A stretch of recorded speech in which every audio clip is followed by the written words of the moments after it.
Hello friends, welcome to my channel.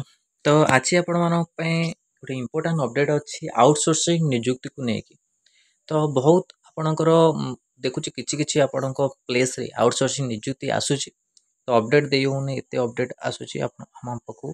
तो गोटे कथा एठी आपण असंत तो झाडिले मुख्यमंत्री जंत्री बसचंती आउटसोर्सिंग काहे की कोन ए जो अपडेट आपणक आसीची आगु आपणक आउटसोर्सिंग चाकरी बंद होवा पई की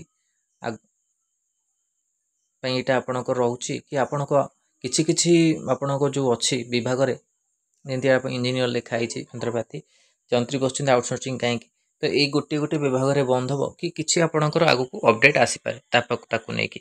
ତ ଏଠି ଆପଣ ଆଉଟସୋର୍ସିଂ ନିଯୁକ୍ତିକୁ ନେଇକି ରହୁଛି ପୂର୍ତ୍ତି ବିଭାଗରୁ ଆରମ୍ଭ କରି ଜଳ ସମ୍ପଦ ବିଭାଗରେ ମୁଖ୍ୟ ଯନ୍ତ୍ରୀ ଡିଜାଇନ ମୁଖ୍ୟ ଯନ୍ତ୍ରୀ ପ୍ଲାନିଂ ଭଳି ପଦବୀ ଅଛି। ସେଥିରେ ମୁଖ୍ୟ ଯନ୍ତ୍ରୀ ମାନେ ଦାୟିତ୍ୱରେ ଥିବା ତାଙ୍କ ଅଧୀନରେ ଅଧିକରଣ ଯନ୍ତ୍ରୀ ନିର୍ବାହୀ ଯନ୍ତ୍ରୀ ନିର୍ବାହୀ ଯନ୍ତ୍ରୀ ସହକାରୀ ଯନ୍ତ୍ରୀ ଆଦି ଅଛନ୍ତି। ହେଲେ ରାଜ୍ୟରେ କୌଣସି ଛୋଟ ବଡ଼ ପ୍ରକଳ୍ପ ହେଲେ ଆମର ଇଞ୍ଜିନିୟର ମାନେ କୌଣସି ପ୍ଲାନିଂ ଡିଜାଇନ କରୁନାହାନ୍ତି। ଏପରିକି କେଉଁଠି କ'ଣ ପ୍ରକଳ୍ପ ହେବ, କେତେ ଟଙ୍କାର ଏଷ୍ଟିମେଟ୍ ହେବ, କେତେ ଦିନରେ ପ୍ରକଳ୍ପ ସରିବ, କିପରି ହେବ ସେ ନେଇ ଟିପିଆର୍ ପ୍ରସ୍ତୁତ କରିବା କାମ ବି କରୁନାହାନ୍ତି। ବିଭିନ୍ନ ପ୍ରକଳ୍ପରେ ସର୍ଭେ ଅନୁସନ୍ଧାନ ଡିଜାଇନ ଏଷ୍ଟିମେଟ୍ ଓ ଡିପିଆର୍ ପ୍ରସ୍ତୁତ କାମ ସରକାରୀ ଇଞ୍ଜିନିୟର ମାନେ ନକରି ବେସରକାରୀ ସଂସ୍ଥା ଦ୍ୱାରା ଆଉଟସୋର୍ସିଂ ମାଧ୍ୟମରେ କରୁଛନ୍ତି।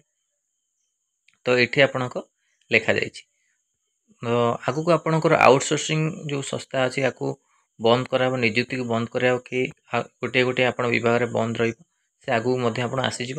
ଆପଣମାନେ ଜାଣିପାରିବେ ଆଉଟସୋର୍ସିଂ ନିଯୁକ୍ତି। କିନ୍ତୁ କିଛି କିଛି ଯେଉଁ ଆପଣଙ୍କର ଜିଲ୍ଲାରେ ଅଛି ଆଉଟସୋର୍ସିଂ ନିଯୁକ୍ତି ଏବେ ମଧ୍ୟ ଆସୁଛି। ତ ଏଠି ଦେଖନ୍ତୁ ଛଟେଇ କର୍ମଚାରୀଙ୍କୁ ପିଛିଲା ତାରିଖର ନିଯୁକ୍ତି ପାଇଁ ଅଧିକାରୀଙ୍କ ଚିଠି। ଛଟେଇ ଯେଉଁମାନେ କର୍ମଚାରୀ ହେଇଛନ୍ତି ତାଙ୍କୁ ପୁଣି ନିଯୁକ୍ତି ପାଇଁକି ଅଧିକାରୀ ଚିଠି ଲେଖିଛନ୍ତି, ଏଇଟା ବି ଆପଣଙ୍କର ଆସିଛି। ତ ଏସବୁ ଇମ୍ପୋର୍ଟାଣ୍ଟ ରହୁଛି ଅପଡେଟ୍ ଆଉଟସୋର୍ସିଂ ନିଯୁକ୍ତି ନେଇକି ଆପଣଙ୍କ ଆଗକୁ ବି ଅପଡେଟ୍ ଆସିପାରେ କି ଆପଣଙ୍କର ଆଉଟସୋର୍ସିଂ ନିଯୁକ୍ତି ଦିଆଯାଉଛି କି ଆପଣଙ୍କ ଛଟେଇ ହେଉଛି ସେ ଆଗକୁ ଆପଣ ଜାଣିପାରିବେ ତା ପାଇଁ। ତ ଏଇଟା ଇମ୍ପୋର୍ଟାଣ୍ଟ ଥିଲା ଆପଣମାନଙ୍କ ପାଇଁ କି ମୁଁ କହିଥିଲି ଆଉଟସୋର୍ସିଂର ବି ଆପଣଙ୍କର ଅପଡେଟ୍ ରହୁଛି ଯେଉଁଟାକି ମୁଁ ଆପଣଙ୍କୁ ଦେବାକୁ ଚାହୁଁଛି। ତ ଏଇଟା ଇମ୍ପୋର୍ଟାଣ୍ଟ ଥିଲା। କିଛି କିଛି ଆପଣଙ୍କର ଯେଉଁ ବିଭାଗ ଅଛି ସେଥିରେ ଆପଣଙ୍କର ଆଉଟସୋର୍ସିଂକୁ ବନ୍ଦ କରାଯିବ କି ଆପଣ ପୁରା ଯେଉଁ ସବୁ ବିଭାଗରେ ଆଉଟସୋର୍ସିଂକୁ ବନ୍ଦ କରାଯିବ ସେଇଟା ଆଗକୁ ଆପଣଙ୍କର ଅପଡେଟ୍ ଆସିବ। ତ ଏଇଟା ଇମ୍ପୋର୍ଟାଣ୍ଟ ଥିଲା ଆପଣମାନଙ୍କ ପାଇଁ କି ଆଉଟସୋର୍ସିଂ ନିଯୁକ୍ତିକୁ ନେଇକି। ଭିଡ଼ିଓ ଭଲ ଲାଗିଥିଲେ ଲାଇକ୍ ଓ ସେୟାର କରନ୍ତୁ। ଆମ ଚ୍ୟାନେଲରେ ପ୍ରଥମ ଥର ପାଇଁ ଥିଲେ ଚ୍ୟାନେଲକୁ ସବସ୍କ୍ରାଇବ୍ କରନ୍ତୁ ଆଉ ଏଇଭଳି କଣ୍ଟେଣ୍ଟ ପାଇଁ ବେଲ୍ ଆଇକନ୍କୁ କ୍ଲିକ୍ କରନ୍ତୁ, ଯାতে ସମସ୍ତ ଭିଡ଼ିଓ ନୋଟିଫିକେସନ୍ ଆପଣଙ୍କ ପାଖରେ ପହଞ୍ଚିପାରିବ। ଧନ୍ୟବାଦ।